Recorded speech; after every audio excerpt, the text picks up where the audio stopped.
Zelensky बार-बार America से fighter jet मांग रहे हैं। ज़ेलेंस्की चाहते हैं कि यूक्रेन की एयरफोर्स अमेरिका के F-16 से क्रीमिया पर एयर अटैक करे। अब अमेरिका ने ज़ेलेंस्की के जंगी जुनून को और हवा दे दी है। अमेरिका अब यूक्रेन के ही मिग जेट्स में F-16 वाली मिसाइल फिट करने जा रहा है। अमेरिका ने ज़ेलेंस्की का क्रीमिया मिशन पूरा करने के लिए ऑटोमेटिक बॉम्ब भी भेज दिए हैं। क्रीमिया पर पुतिन का सिर्फ एक जवाब है और वो है न्यूक्लियर विनाश। इसीलिए अब देखिए न्यूक्लियर विनाश का रिंग, क्रीमिया हमले का ब्लूप्रिंट। सोवियत जेट में अमेरिकी मिसाइल क्रीमिया में खुल गई फॉर फायर। ज़ेलेंस्की क्रीमिया को छीन लेंगे या बचा खुचा भी गंवा देंगे। यूक्रेन की रणभूमि पर अब यूक्रेन नहीं लड़ रहा, युद्ध सीधे नाटो और रूस के हथियारों के बीच छिड़ा है। ये बात खुद यूक्रेन की उप रक्षा मंत्री ने कबूल की है। बाइडेन ने यूक्रेन की रणभूमि को अमेरिकी हथियारों से पाट दिया है।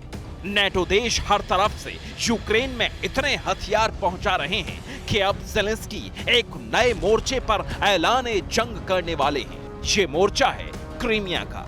नाटो से मिल रहे लॉन्ग रेंज हथियारों के दम पर ज़ेलेंस्की क्रीमिया छीनने का सपना देखने लगे हैं।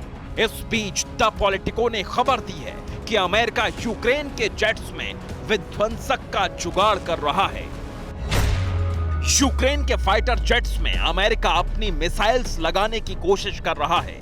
यूक्रेन के पास सोवियत जमाने के MiG-29 फाइटर जेट्स हैं, जिनमें अमेरिका F-16 वाली मिसाइल्स लगाने की तैयारी कर रहा है।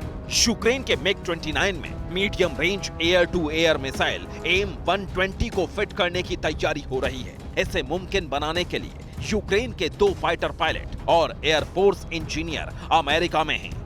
ज़ेलेंस्की ने बाइडेन से कई बार F-16 फाइटर जेट्स मांगे हैं, लेकिन अमेरिका नहीं चाहता कि यूक्रेन की युद्ध भूमि में रूसी मिसाइलों से उसका फाइटर जेट गिरे और अमेरिका की ताकत पर सवाल उठें। इसलिए अमेरिका इस कोशिश में लगा है कि अमेरिकी फाइटर जेट्स F-16 में लगने वाली सबसे घातक AIM-20 मिसाइल को ही यूक्रेन के फाइटर जेट्स पर फिट कर दिया जाए। हालांकि सोवियत जमाने के जेट्स में अमेरिका की मिसाइलों के बीच तालमेल बैठाना आसान नहीं है। इसके अलावा अमेरिका अपने JDAM-ER स्मार्ट बम भी यूक्रेन को दे चुका है। JDAM-ER का पूरा नाम है joint direct attack munition extended range bomb. इन बमों में टेल फिन्स लगी रहती हैं, जो अपने खुद के नेविगेशन सिस्टम से लैस होती हैं। अमेरिका के ये स्मार्ट बम बिना GPS के टारगेट तक सटीक तरीके से अटैक करते हैं। लॉन्च किए जाने के बाद भी अमेरिका के ये स्मार्ट बम टेल फिन्स की मदद से 72 किलोमीटर दूर तक जा सकते हैं। अमेरिका के स्मार्ट JDAM-ER बमों की कई कैटेगरी हैं और इन्हें जमीन से, फाइटर जेट से या नेवल शिप से यानी कहीं से भी लॉन्च किया जा सकता है। एक JDAM-ER बम का वजन करीब 200 पाउंड या 90 किलो तक होता है। JDAM-ER बम के टारगेट पर रूस के टैंक, क्रीमिया के पुल और मिलिट्री बेस होंगे। अमेरिका के smart bomb fire and forget policy पर चलते हैं, यानी इन्हें टारगेट सेट करके दूर से ही लॉन्च कर दिया जाता है और ये कंफर्म मान लिया जाता है कि ये बम दुश्मन के इलाके में सटीक टारगेट पर जाकर सब कुछ तहस नहस कर ही देगा।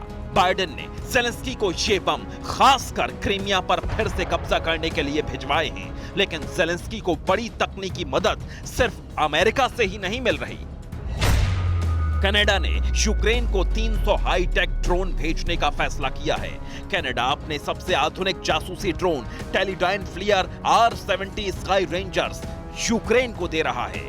इन आधुनिक ड्रोन से थर्मल इमेजिंग, सिग्नल इंटरसेप्ट और दुश्मन की वॉर स्ट्रेटजी का पता लगाया जा सकता है। यानी यूक्रेन को अमेरिका और नाटो देशों से जमकर आधुनिक हथियार मिल रहे हैं। इन्हीं हथियारों के दम पर ज़ेलेंस्की क्रीमिया फतह करना चाहते हैं, लेकिन वो ये भी जरूर जानते होंगे कि अगर क्रीमिया पर अटैक हुआ तो पुतिन एटमी संहार शुरू करने का ऑर्डर देने में हिचकेंगे नहीं। Bureau report, TV9 Bharatvarsh.